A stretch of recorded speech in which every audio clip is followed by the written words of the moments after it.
안녕하세요. 임동환 목사입니다. 야곱은 아버지를 속이고 형을 속이고 장자의 복을 받았습니다. 그는 자신이 장자의 복을 받으면 모든 것이 잘 풀릴 것이라고 생각했는지 모릅니다. 그러나 사실은 더 큰 문제가 그를 기다리고 있었습니다. 더 이상 집에 있을 수가 없었습니다. 형 에서가 자신을 죽이겠다고 야곱을 찾아다녔습니다. 그래서 결국 야곱은 집에서 도망 나와 외삼촌 라반의 집으로 향한 도망자의 인생이 시작되게 된 것입니다. 첫째로, 우리는 인생을 살아가면서 광야의 고난을 만납니다.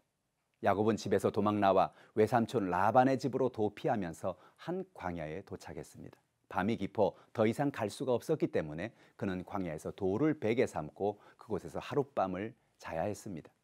밤에 야생 동물들이 들끓는 광야에서 무슨 일이 생길 줄 알겠습니까?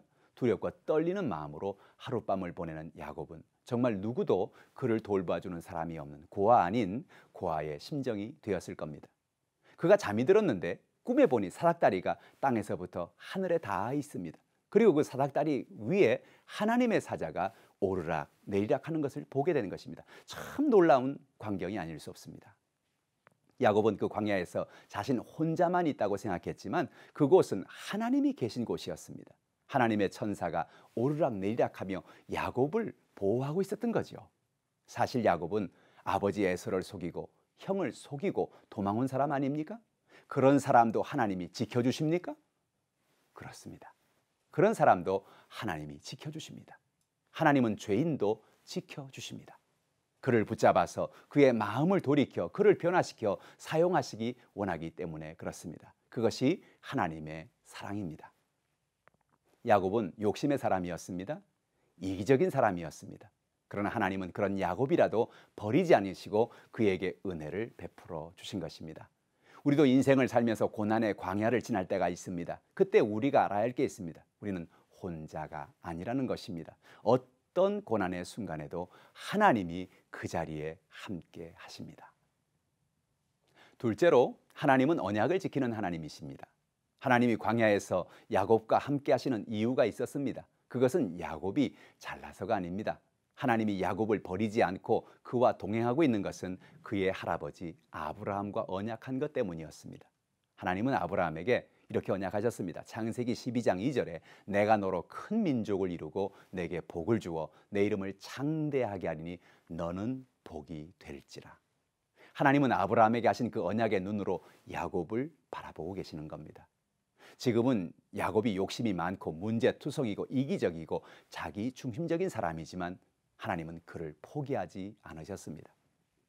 하나님은 아브라함과의 언약을 기억하시고 그의 후손들에게까지 은혜를 베푸시는 하나님이신 것입니다. 13절에 보면 또 본즉 여호와께서 그 위에 서서 이르시되 나는 여호와니 너희 조부 아브라함의 하나님이요 이삭의 하나님이라. 내가 누워있는 땅을 내가 너와 내 자손에게 주리니 내 자손이 땅에 티끌같이 되어 내가 서쪽과 동쪽과 북쪽과 남쪽으로 퍼져나갈지며 땅의 모든 족속이 너와 내 자손으로 말미암아 복을 받으리라고 말씀했습니다.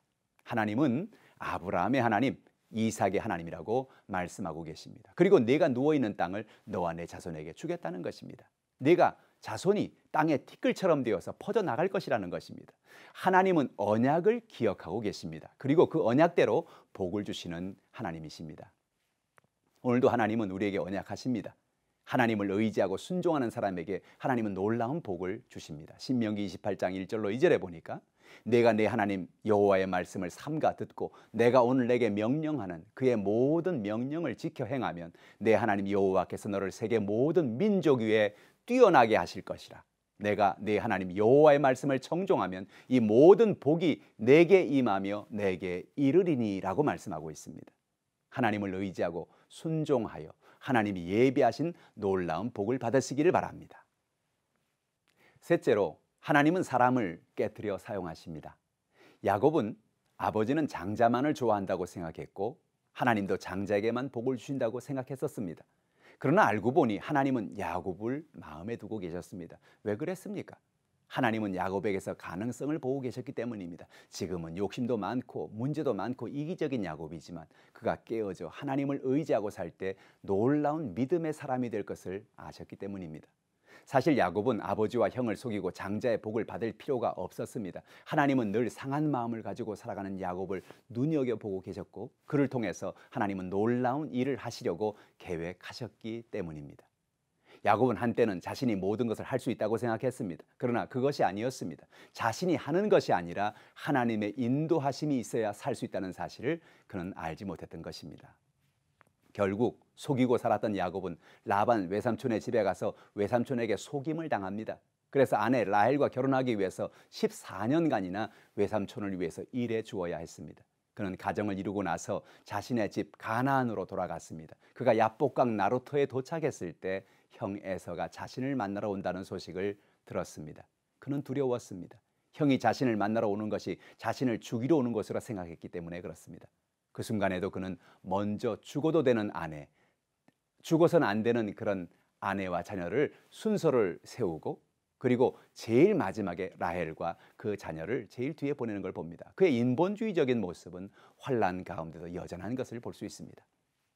그날 밤 하나님의 사자는 야곱과 씨름합니다. 가족들과 보내고 자신을 건너지 않으려는 야곱을 깨트리는 하나님의 사자와의 씨름이었습니다. 거기서 야곱은 환도뼈가 탈골되는 고통을 당하고 거기서 깨어집니다. 그 자리에서 야곱은 비로소 야곱이 아니라 이스라엘로 바뀌게 됩니다. 우리가 고난 가운데 있을 때도 하나님은 그 자리에 계십니다. 그리고 그 언약을 지키십니다. 하나님은 우리를 깨트려 하나님의 은혜 가운데 사용하기를 원하시는 것입니다. 오늘 여러분 하나님을 의지하고 믿음으로 승리하는 여러분 되기를 주님의 이름으로 축복합니다.